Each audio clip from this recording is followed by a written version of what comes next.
The scathing report on the Holy See that was just issued by the UN Committee for the Rights of the Child has outraged many Catholics. To get some insight on the relationship between the UN and the Vatican, I spoke with experts at Catholic organizations deeply involved in this issue. There's a clash of visions, and there's no place where this is more visible than at the United Nations between, when this committee issued these highly ideological observations on the Holy See's teaching. The Convention on the Rights of the Child is a treaty the Vatican State signed on to in 1990. At issue is the report of the UN Committee on that treaty, which heavily criticized the Holy See's response to its sex abuse scandal.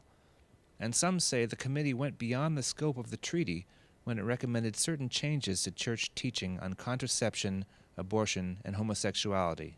If those who are in charge of interpreting this convention now interpret that convention as demanding a right to access to abortion, I personally don't see how the Vatican can remain a signatory to that statement. One of the great ironies about the Convention on the Rights of the Child is that in the very first page or two, there's a statement about how children have a right to be protected and fostered in the womb as well as after birth. Now, if that were taken seriously, this would throw a wrench into many efforts by other UN agencies and committees to promote abortion worldwide, which they are engaged in.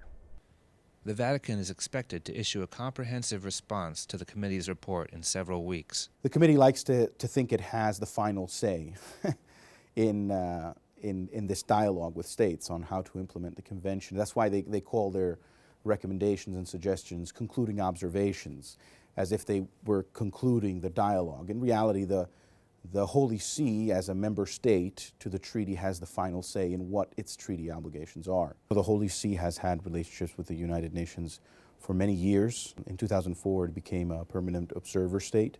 It participates in all major UN negotiations on all kinds of policies, from disarmament to development policies. And it's very well respected amongst UN member states, and that will remain the case. If anything, this recent report from the committee, these observations it issued, will have an effect of discrediting somewhat that committee, unfortunately, and the work of the UN to protect children through that treaty. The potentially good work that this committee is capable of doing, which is defending the rights of children around the world, is incredibly important.